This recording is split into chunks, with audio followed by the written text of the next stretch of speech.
नमस्कार, स्वागत है आपका मध्य प्रदेश और छत्तीसगढ़ की खबरों में। मैं हूं आपके साथ सुमन पाल। छतरपुर के हेमंत श्रीवास के साथ ही यूक्रेन में फंसे इंडियन स्टूडेंट्स का जान बचाने के लिए वहां छिप रहे हैं और बंकर में ही ईंट पत्थरों पर सोना पड़ रहा है। और इसके साथ ही आपको बता दें कि बालगढ़ की ही शिवानी प्रजापति भी यूक्रेन से एमबीबीएस कर रही हैं और दूसरे छात्रों की तरह वो भी जल्द देश लौटना चाहती हैं। विधायक गायत्री राजे पवार ने शिवानी से वीडियो कॉल पर बात की है और शिवानी ने बताया है कि अभी हम सब हॉस्टल में हैं, लेकिन हालात बहुत खराब हैं। यूक्रेन के खार्किव शहर में ही आपको बता दें कि एमबीबीएस कर रही अंजलि वेड़ीपुरी ने भी बताया है कि यहाँ हालात ठीक नहीं है, लगातार ब्लास्ट हो रहे हैं, लोग डरे सहमे हुए हैं। मैं और मेरे 9 फ्रेंड मेट्रो स्टेशन बंकर में ही आकर छिपे हुए हैं। इंडिया की ओर से लोग है यहाँ पर और मेरा फ्लैट बंकर से 1 किलोमीटर दूर है। खाना खाने ही फ्रेंड्स के साथ फ्लैट तक पैदल जाना पड़ता है और हमारा खाना भी खत्म हो रहा है।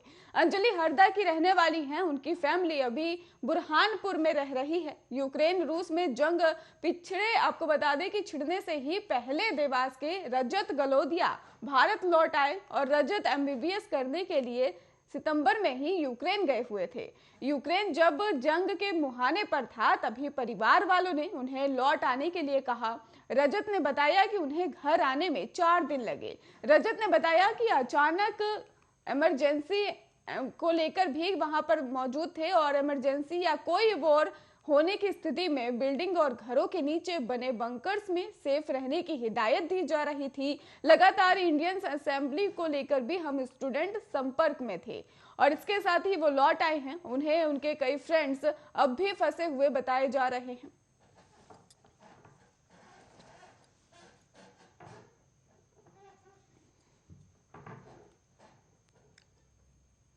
रूस और यूक्रेन के बीच शुरू हुई जंग में भारत से गए स्टूडेंट्स अब सबसे ज्यादा परेशानी में बताए जा रहे हैं और इनमें छत्तीसगढ़ से भी गए तमाम स्टूडेंट्स बताए जा रहे हैं। रायगढ़ से एमबीबीएस की पढ़ाई करने गए 3 भाई बहन भी वहां फंस गए हैं। उन्होंने बताया है कि अपार्टमेंट छोड़कर सुरक्षित ठिकानों पर जाने के लिए कहा गया है। यह भी बताया गया है कि इंटरनेट सेवाएं भी बंद हो सकती हैं। इसको लेकर भी चेतावनी लगातार जारी की जा रही है। अगर ऐसा होता है तो युद्ध तक फिर से बहाली मुश्किल है। और धर्म जयगढ़ के आयुर्वेदिक डॉक्टर खुर्शीद खान की बेटी अलीजा, बेटा शिफा और भतीजा कफील खान तीनों पढ़ाई के लिए यूक्रेन गए हैं और हमले और बमबारी के बाद कफील ने ही एक वीडियो जारी किया है। उसमें बताया जा रहा है कि बहुत सारे स्टूडेंट्स कीव के मैदान क्षेत्र में ही रह रहे हैं, लेकिन रूस के एयरपोर्ट पर बमबारी कर दी गई है और इसके बाद सभी लोग जरूरत का सामान और थोड़ा खाना लेकर वहां से निकल पड़े हैं। उन्हें सुरक्षित ठिकानों पर ही जाने के लिए लगातार निर्देश भी दिया जा रहा है।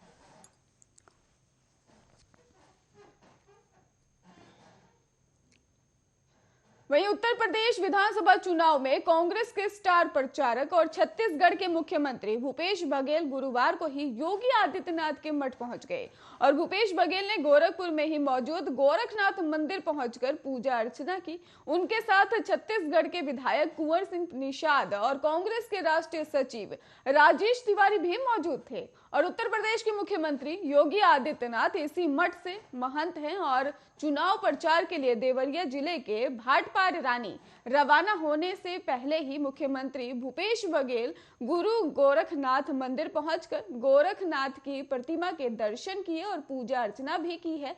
मुख्यमंत्री ने गोरखपीठ को ही समरसत्ता और भाईचारे की भारतीय परंपरा और संस्कृति का ध्वजवाहक बताया है और मुख्यमंत्री भूपेश बघेल गोरखनाथ मंदिर में ही करीब 20 मिनट तक रहे हैं और इसके बाद उनका काफिला हवाई अड्डे के लिए रवाना हो गया। वहां से वे हेलीकॉप्टर से ही भाटपार रानी विधानसभा क्षेत्र के लिए रवाना हुए हैं और मुख्यमंत्री भूपेश बघेल बुधवार शाम को ही गोरखपुर पहुंच गए थे और वहां होटल में ही आराम और स्थानीय नेतृत्व से मुलाकात के वे बड़गो स्थित में ही गणेश लोन में आयोजित एक सामाजिक सम्मेलन में पहुंचे और बड़गो का सेंदली और इसके साथ ही वहां सम्मेलन हुआ था। गोरखपुर ग्रामीण विधानसभा क्षेत्र का हिस्सा है और यहां से कांग्रेस के देवेंद्र चुनाव लड़ रहे हैं। वहीं भाजपा ने मौजूदा विधायक विपिन सिंह को ही फिर से मैदान में उतारा है। उत्तर प्रदेश के मुख्यमंत्री योगी आदित्यनाथ गोरखपुर सदर सीट से उम्मीदवार हैं।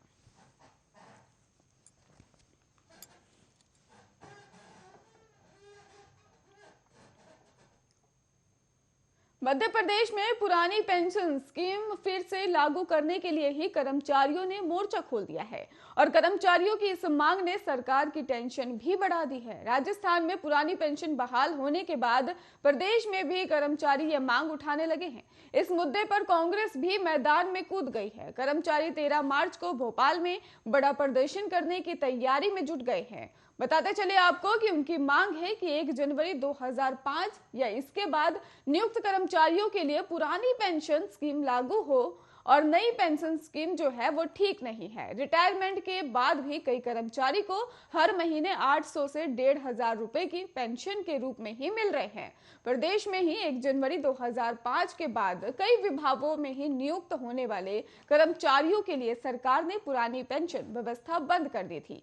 इसकी जगह नई पेंशन स्कीम जो है वो लागू कर दी थी और इस स्कीम का ही कर्मचारी विरोध कर रहे हैं। और पुरानी पेंशन बहाली संघ के प्रदेश अध्यक्ष दिग्विजय सिंह चौहान ने बताया कि नई पेंशन नीति से ही दुष्परिणाम आने के भी सामने आ रहे हैं और कुछ कर्मचारी जब रिटायर हुए हैं तो उनकी पेंशन 800 से 1500 रुपए प्रति महीने बनी है और इतने कम रुपयों में कर्मचारी या उनके परिजनों का भरण पोषण संभव नहीं है। और पुरानी पेंशन नीति से सैलरी की लगभग आधी राशि के ही रूप में मिलती थी और डीए बढ़ने पर ही पेंशन भी बढ़ जाती थी। नई नीति में ऐसा कुछ भी नहीं है।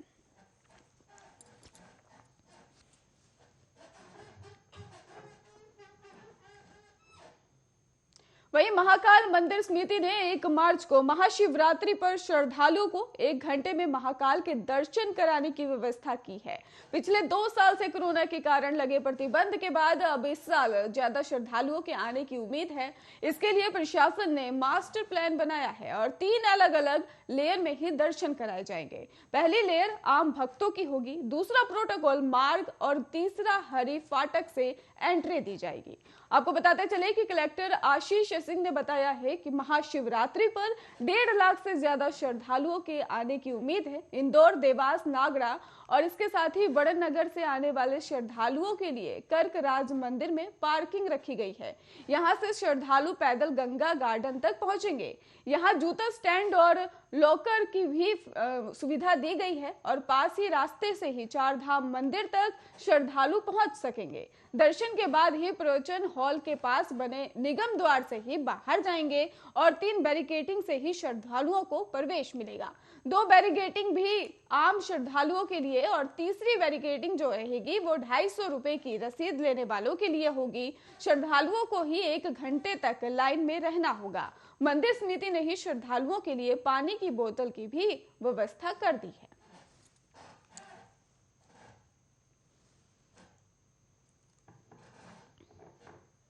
बस्तर कलेक्टर रजत बंसल शुक्रवार को ही साइकिल से सरकारी कार्यालयों और अस्पतालों का निरीक्षण करने के लिए निकले।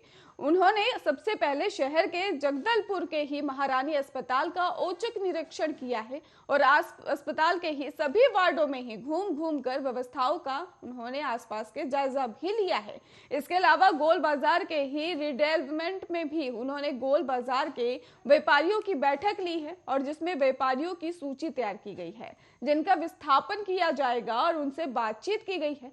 कलेक्टर शुक्रवार को ही निरीक्षण से ही पहले शहर की सड़कों में भी घूमते हुए नजर आए हैं और इस दौरान उनके साथ कुछ पदाधिकारी और सुरक्षा कर्मी भी मौजूद थे। निरीक्षण के बाद ही कलेक्टर रजत बंसल ने बताया कि ओपीडी के ही समय हमने अस्पताल का औचक निरीक्षण कर देखा कि समय पर डॉक्टर पहुंच रहे हैं या नहीं। निरीक्षण के दौरान ही लगभग सभी डॉक्टर ड्यूटी पर थे और 1-2 डॉक्टर नदारद मिले हैं और जिन पर उचित कार्रवाई करने की बात कही जा रही है। उन्होंने बताया कि महारानी अस्पताल बस्तर की स्वास्थ्य व्यवस्था का केंद्र बिंदु है, इसलिए यहाँ की अच्छी स्वास्थ्य व्यवस्था को रखने का प्रयास लगातार जारी है। थोड़ी बहुत कमियां दिखी जिन्हें जल्द ही पूरा कर लिया जाएगा। आपको बताते चले कि इसको लेकर भी उन्होंने बेहतर सुविधा को विस्तार से समझा है।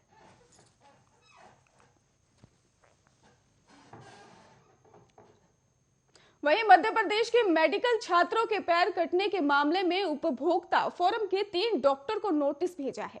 इनमें भोपाल के 2 और नागपुर के 1 डॉक्टर शामिल है। इन डॉक्टर को ही 5 अप्रैल तक पेश होने के लिए समय भी दिया गया है। इन पर इलाज में लापरवाही करने का आरोप लगाया गया है। उसने 50 लाख का क्लेम भी किया है और छात्र का नाम विकास रायकवार है और वो छिंदवाड़ा से ही भोपाल में प्राइवेट मेडिकल यूनिवर्सिटी में ही DMLT की पढ़ाई करने आया था। 5 जनवरी 2021 को वो बाइक फिसलने से घायल हो गया था। उसे जेपी अस्पताल में भर्ती कराया गया था और जेपी के डॉक्टर ने ही उसे प्राइवेट अस्पताल जाने की सलाह दी। यहाँ उन्होंने ही उसका ऑपरेशन किया। लापरवाही के चलते उसका पैर खराब हो गया। 1 साल इलाज के बाद उसने भोपाल में उपभोक्ता फोरम में ही केस दर्ज करवाया था।